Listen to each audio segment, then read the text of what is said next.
Tom Curran's Patriots Talk podcast is presented by FanDuel Sportsbook. Make every moment more. Hey, what's up, everybody? Welcome into Tom Curran's Patriots Talk podcast, joined by the Senator Phil Perry. We have a ton to get to on a Friday in June. DeAndre Hopkins confirmed to be visiting next week. What's the pitch? Phil will tell. Also, who would he supplant if he ever actually did sign here? An interesting performance to highlight from an interesting rookie at OTAs on Friday. Phil is going to have a little intervention on me about why I don't look like good players. And we're going to have a minicamp look ahead. But we're going to start with Kendrick Bourne turning the page to 2023, but also keeping the book open on 2022 long enough to get one more shot in at Matt Patricia and the idiotic idea of putting him in charge of the offense. And this sound from Kendrick Bourne, which you're going to love, is brought to you by FanDuel. Make every moment more. Kendrick? Bill O'Brien, how have your interactions with him been? Is he tapping into some of the things that maybe Josh was able to tap into in the 2020? No, he's doing well. He knows how to engage with all of us. I feel like he knows our traits right now, and he knows where to put us. So it's been good. Just we're still learning each other as a group, but he's doing well. You can tell he knows what he's doing. When you say that, we are going to inevitably say, well, does he mean that last year was so that's what we're going to end up doing? No doubt. It just feels good. Change is good. So it's something we needed, I feel like, and it's good. It feels good so far. So, yeah, if that's what it's going to be, then it's better so far. All right, Phil, I'm going to give you the ball in a second. There's a lot of, on one hand, this is good. I mean, look how happy he is about Bill O'Brien. I mean, Bill must be really great at this. On the other hand, for page turning, this is not it. On one hand, you look at Kendrick and say, God bless you for being a straight shooter. On the other hand, is he trying to straight shoot himself his way right out of town? What's going on? What's the aim? What do you take from all of this? Is it just Kendrick being Kendrick? That's how I take it. It is Kendrick being Kendrick. He can't help himself. He is too honest for his own good. He was last year, and he is once again to start this year. I really don't think he means anything by it other than to tell us how he's truly feeling, which we love. That's exactly what we're looking for anytime we talk to any of these guys. But I don't think there are ulterior motives here. I think he's just saying, boy, this is a breath of fresh air with Bill O'Brien. He actually knows what a receiver's supposed to do, a running back, a quarterback, a lineman. He went into detail and said many times, and doubled back and said it again. He knows what he's doing. And it obviously is a drastic change for these guys. I think, Tom, what it underscores for me, the fact that we heard Mac Jones say that things are quote unquote normal now, and that we have now Kendrick Bourne saying what he said today, it does underscore for anybody who thought that the results were just the results because the players aren't that good and because Mac Jones isn't that good. For anybody who thought that the coaching was maybe blown out of proportion last year and the impact that it had on the offense, I do think this commentary coming from guys a year later is significant, and it would highlight for those people, no, this is how bad it was. We're still talking about it. But on the other hand, devil's advocate, aren't they passing the buck a little bit to an easy target? Yeah, I sucked. And Kendrick Bourne does allow for that. Actually, let's hear Kendrick Bourne owning his suckitude. I didn't give, the team my best effort. So personally, we all as players need to bring what we can, be our best so that we can, give the team the best opportunity to win. And I feel like I didn't do that. So like he said, I've been grinding, trying to get bigger, win more, and just being a more solid receiver to be able to do more. Mac fell on his sword. Kendrick Bourne fell on his sword. But in so doing, they also sunk it in and said, yeah, but remember, it wasn't my fault first. Yeah. I think that's fair too. It's just, but why else continue to bring it up unless it was an incredibly strange and inhibiting situation that they were put through last year? How's Bill going to like this? I don't think the Rangers going to like this, Yogi. I mean, it's an example, and especially in Kendrick Bourne's case, because I don't think he really gives a shit. It's an example of him not caring what Bill has to say about him being candid, because and this would be the trump card that I would play if I was in a front-facing job like these guys are, in which my performance is constantly investigated, and I only have 8 years to perform in that industry. I'd say, you just wasted a year of my life, of my career. And I'm entitled to explain why I'm still pissed off about it, while at the same time moving forward. But can you do both? Can this be a clean slate? Is there a clean slate? There's really not, right? It's impossible to have a completely clean slate. And maybe that's a takeaway that we should have now too, after hearing what we've heard from these guys after these OTA practices. I think the issue that Kendrick will run into, and I wonder if it will impact Mac ever, if that relationship never becomes what it was maybe during Mac's rookie season. Bill and Mac? Yes. And that's what's interesting too about this clean slate shit. If the slate's clean, and I don't want to get into the whole how much talking, conversing, ass slapping, and laughing are they doing together, but we still see literally zero interaction between Bill and Mac on the practice field. If the slate truly was clean, wouldn't he be more engaged? I don't know. I don't know if he would be. I don't know either. I know you said that you remember them interacting during his rookie year. The one interaction I can remember when Mac was a rookie, and you probably just remember more than me because you've got a steel trap of a memory. It's all that steak and cheese and extra salt. Gets the neurons firing, clearly. The one I remember was, remember when he tore up the Giants in that 2-minute drill, and Bill went all the way down the sideline, weaving through bodies just to give him a high five and kind of stand with him for 30 seconds. And that was it. That stood out to me. I thought because we hadn't seen them interact all that much to that point in training camp. So maybe I'm conflating that interaction as being the norm. Anyway. Maybe. I don't know. I just but don't remember I'm still in the camp. I'm not reading too much shit into where things are with Bill and Mac based upon talk. Go ahead. Sorry. The one thing I was going to say was, Bill's the coach, and he is a defensive specialist, and he is a head coach, and he's clearly leaving the offense to Bill O'Brien, right? I think the one way in which these comments could impact the relationship between Mac and Bill, Kendrick and Bill, is that Bill is still the GM. Yeah. So is Bill going to do anything with these guys, or add somebody like, if they add DeAndre Hopkins, which receiver is getting less? Well, you know what I mean? Perfect segue, because Hopkins was brought up to Bourne. He had nice things to say, and maybe he's rocketed himself, Phil, to the top of the class in terms of DeAndre's in and you're gone for a sixth. Here's Bourne on Hopkins. Yeah, I'm a fan of D-Hop. It'd be cool. I don't really know the gist of what's going on, but yeah, he's a great player. What does he bring to the table?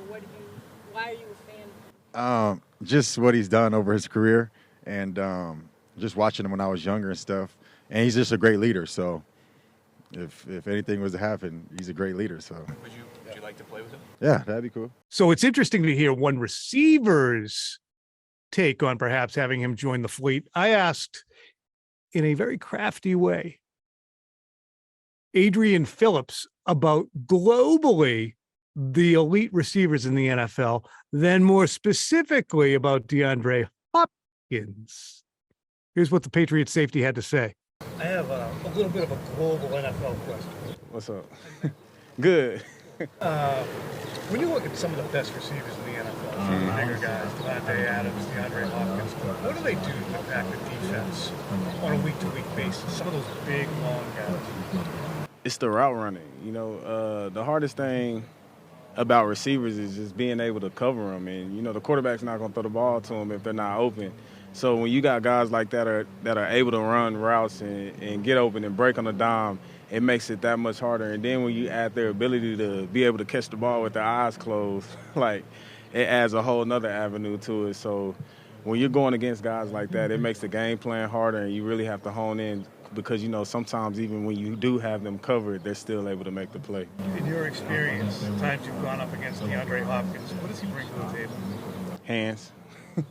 Hands. He's he catches everything. His whole highlight reel is, one-handers and stuff like that. And physical guy, and he's able to turn it on at any moment. You know he's going to visit you guys next week? I can't really talk about that. You trying to get me? I can't really talk about that. All right, Phil, what's your pitch to DeAndre Hopkins if you're Bill Belichick?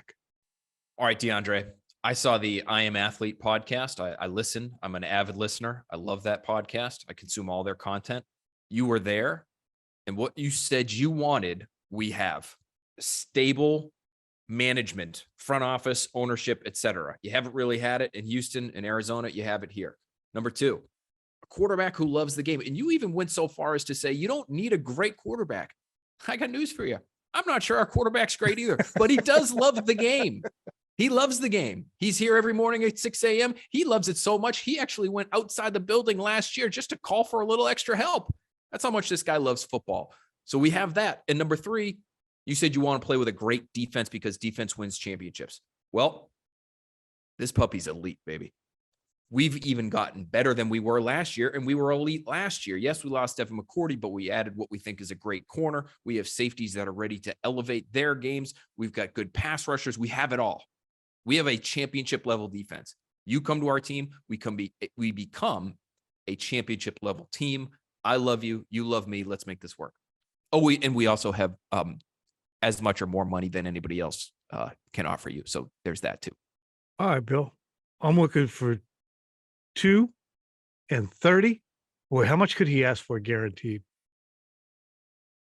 I don't think he could ask for 2 and 30. No, I think he could ask for 2 and 30, but the second year has to be an apparition. So Beckham got 1 and 15 guaranteed. Yeah, but I'm saying this is what you're going to ask for if you're Nucky. Oh, how much was guaranteed in Beckham's? 15, and with the ability to make 18, I think, through incentives. Give me 2 and 15, all guaranteed, Bill. Excuse me, 2 and 30, all guaranteed. Okay, so that's we can't do that. I mean, I love you. I have said that, and I'm comfortable using that word around you because you're that great. But we were thinking 1 and 12 with the ability to make 18 via incentives, just like Beckham. Guys are sort of in the same boat. You're both great players. You're both excellent. Great. All right. talent. So how about if I get to 50 catches, I get $1 million. If I get to 60, I get another $1 million. If I get to 750 yards, I get $1 million. We're going to have to bump those up a little bit. You need 60 and 800 from him to hit his first incentive. That would be mine if I'm Bill. And then you have to give him game incentives too. Mm-hmm. All of which is doable. Oh yeah. Big per game roster bonuses. Yes. But yeah, it's not going to be quite the Beckham deal because I think, we'll talk to your agent about this, who you just hired, DeAndre. But the fact of the matter is money's sort of dried up across the league. So your market's not quite what you hope it is. We want you, don't get me wrong, but I'm just not sure Odell money is out there for you right now. So we can come in a shade under that and then make you whole as the season goes on with those bonuses. We're happy to do that. All right. Well, what about that guy with the big nose who keeps saying that you guys don't need me? Tom Curran, I think his name is.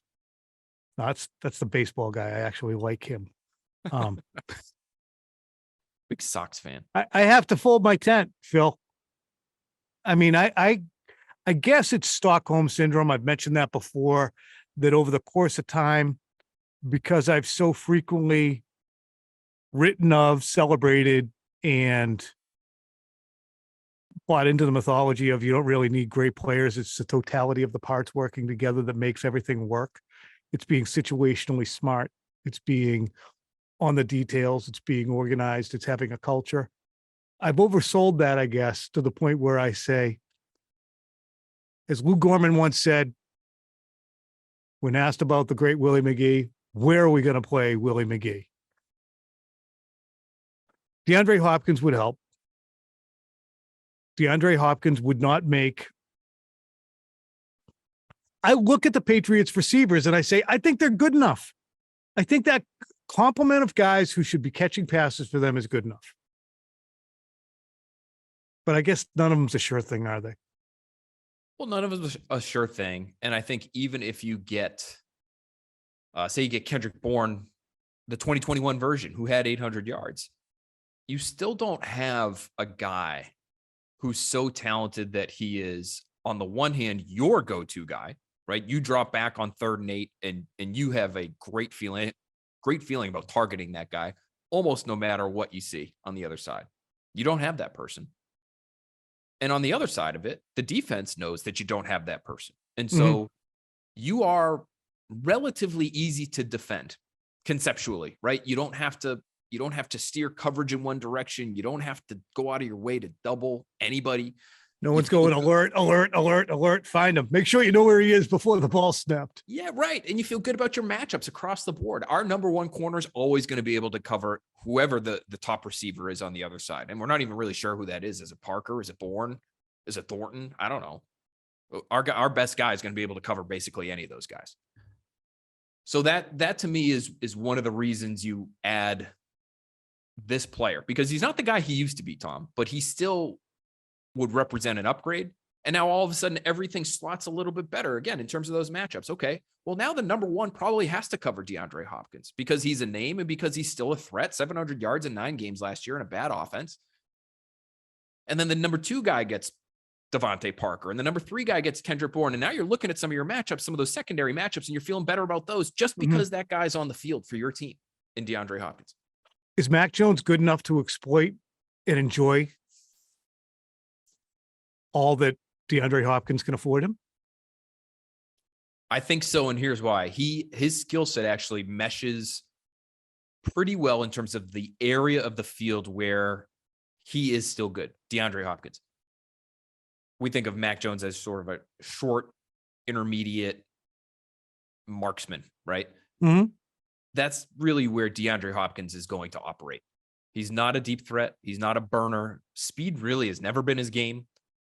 Separation really hasn't been his game either, but he's just such a contested catch freak, and his hands are so good, and he's so well coordinated, and he's so balanced that I think the marriage would work okay. Here's the one area where I would say it's not a great pairing is what I was told by one of Hopkins' former coaches, which is he's a bit of a freelancer.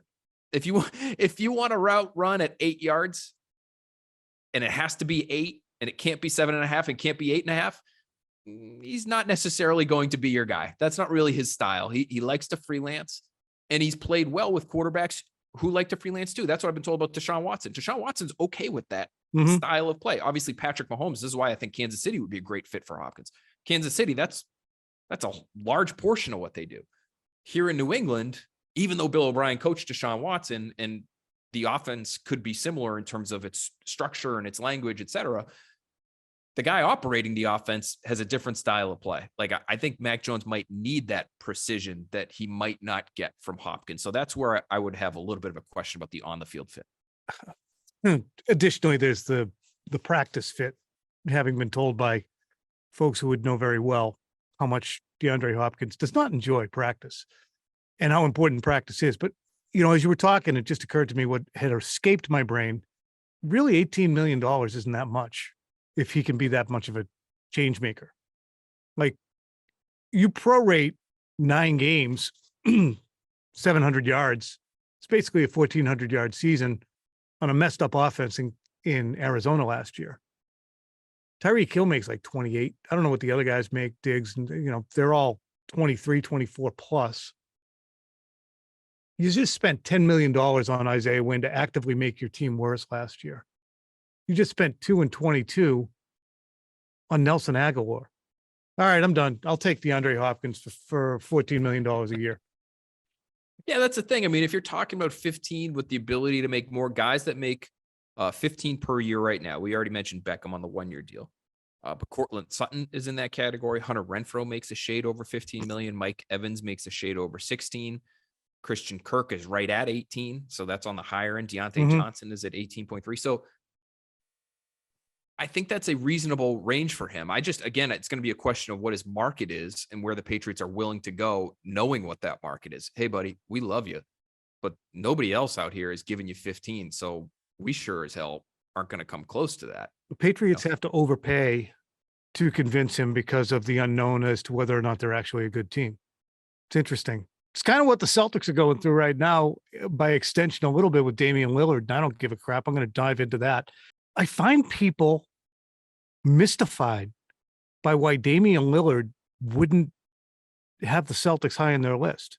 And I'm doing this. I don't care. Anybody in the NBA, any fan, any media member, any player, any coach, general manager, or analyst who watched the 20 postseason games the Celtics played should by now have a doctorate in why the Celtics probably aren't a great place to land right now. They have a coach who's learning on the job,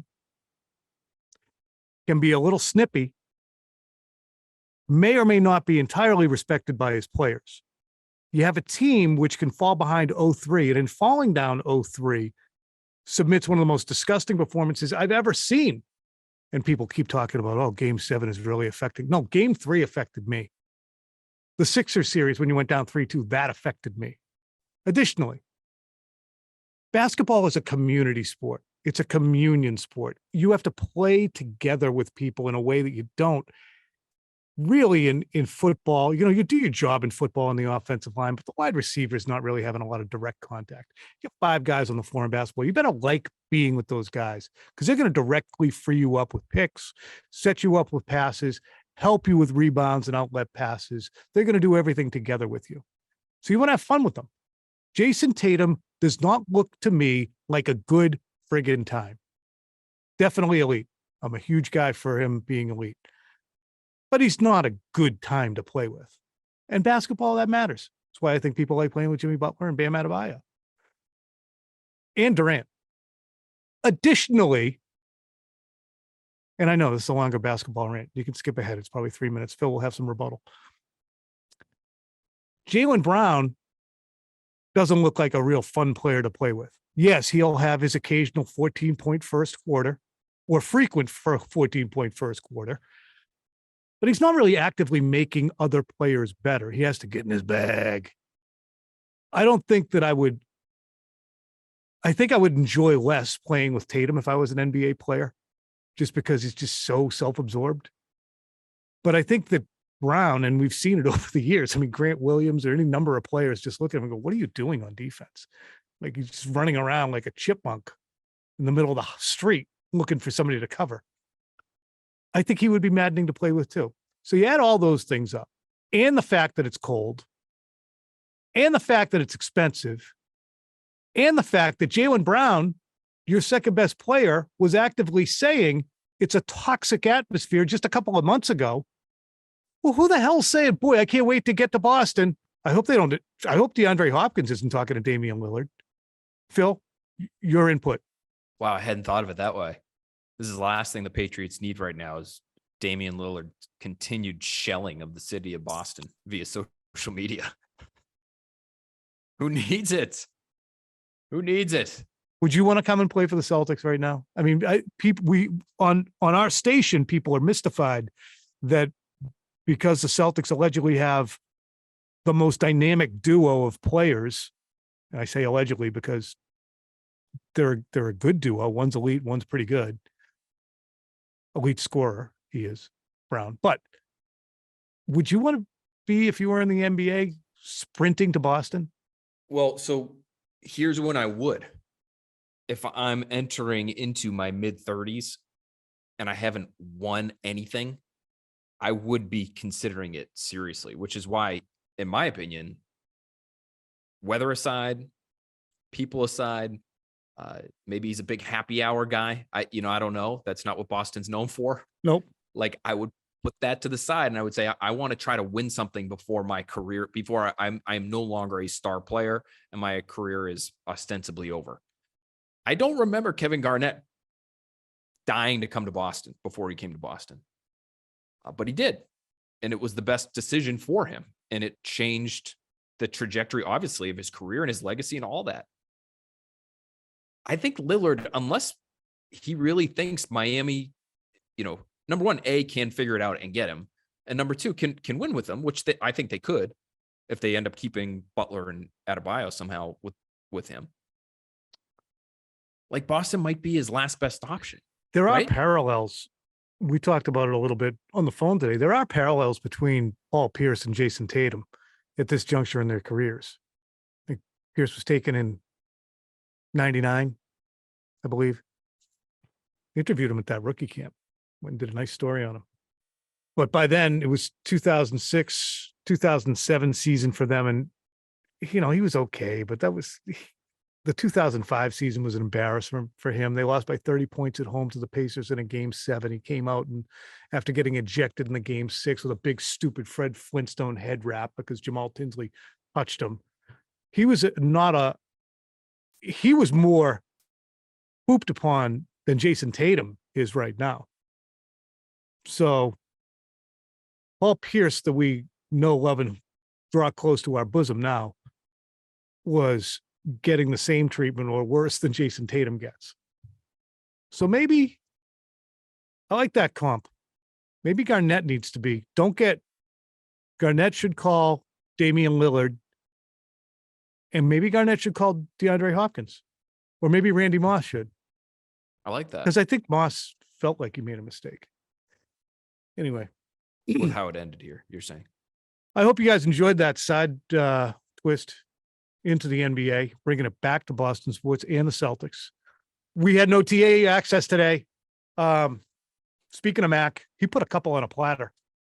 Really had some accuracy, high points early in the practice, and leveled off a little bit later on. But who popped for you today on defense? I know the answer. Yeah, it was the 3rd round pick, Marte Mapu. He's still wearing that red non-contact jersey, but he's playing a lot of safety, free safety, single high, and making plays. He picked off a pass from Bailey Zappi. He stepped right in front of Matt Sokol, Patriots tight end, for a nice pick. Came downhill on another pass over the middle to break it up, got his hands on the football. He played in the slot a little bit. I saw him aligned over Mike Gesicki as a slot defender. So this is a guy that first of all, he's listed as a linebacker on the team website, and we saw him play linebacker at the first OTA we were present for. Now we've seen him play free safety. Seen him play as one of 2 high split safeties. We've seen him play in the slot. There's a lot, Tom, that they're throwing at this guy from Sac State, lower level competition in his first couple weeks on the field with veterans. It's pretty impressive. Yeah. And again, it's not an evaluation situation. We'll see how it looks in minicamp and training camp, because I'm sure he will be heading towards the sideline a bit more as they get more intricate. And there'll be times where he looks befuddled because they're just not trying to confuse anybody right now. So maybe he's jumping in front of stuff that he knows is coming. Be that as it may, it's good to see. It's good to see. And it was also good to see today too. Phil and I were on the hill overlooking the Gillette Stadium practice fields with Mike Reese, and Phil said, hey, look at this out here. Because it was Christian Gonzalez singled up on Kendrick Bourne, no safety help, really over the top. And Mac Jones looking to that side. It was a great time to throw a fade to see what was going on over there. Talk about how that play unfolded, even though it wasn't that sexy, and what we were both impressed by at the end of that play from Gonzalez. Yeah, so it did look like he looked in Bourne's direction early and then didn't like it for some reason. So Gonzalez, it looked like initially was in the right place at the right time. Mac Jones goes to the second option in his progression. It looked like, just watching his head move during this one particular play. And he goes to Hunter Henry coming up the seam, who looked like he had a little bit of a step on Adrian Phillips. And it was a good ball, I thought, from Mac, and it ended up going off of one hand from Hunter Henry. But you pointed out, wow, Gonzalez covered a lot of ground, because as soon as he saw that ball thrown, he peeled off of Bourne and went over to help Phillips and got there in time to make it almost more like a double coverage sort of situation. Yeah, it's pretty cool. You guys are going to like the way he moves. All right, Phil, we will have a chance on Monday to speak with Christian Gonzalez, because we will have access to the rookies. And this is the first of the 3-day mini camps. Full contact is allowed. Basically, this is a dry run to get guys ready. This is how training camp is going to be for the New England Patriots. What are you looking for? Same stuff we've been looking for at OTAs? I don't think they're not going to be in pads, are they? I think you can wear pads at minicamp. Can teams wear pads in minicamp? I'm saying no. Is that Chat GPT you got open there? You an AI guy now? Did you just ask Jeeves? Jeeves was the original AI. Shout out Jeeves, the original AI guy. Here's what you need to be looking for at minicamp while Tom looks this up. Is Trent Brown there? Better be. You get fined if you're not. Is Matt Judon there? Better be. You get fined if you're not. Yeah, they can't hit anybody. No hitting. Shorts and t-shirts. But everybody should be there. I'm going to be looking for Tyquan Thornton and Juju Smith-Schuster. Both guys missed today's OTA. So in the second and third OTA that we've seen, it's been no Tyquan Thornton, no Juju Smith-Schuster. Kendrick Bourne was back today. Devontae Parker was back today. But again, gets to the Hopkins conversation a little bit. I think the Patriots receiver depth, because some of these guys tend to get injured, isn't quite as good as it looks on paper. Yeah. You have four NFL receivers at the top of that depth chart, but Parker, Thornton, and Smith-Schuster, I think, could have a situation on their hands where they're missing time this year, and it would not be all that far-fetched. So what was, again, friggin', we'll do the Juju Jacoby podcast later when he's still wandering around the sidelines and starting training camp on IR. But what was the injury that Juju had last year? Okay, so he had a knee injury. Suffered it in the AFC Championship game. And, obviously didn't limit him so much that he couldn't play in the Super Bowl, but he might still be kind of dealing with the lasting effects of said knee injury. Seemed like Reese was alluding to that today.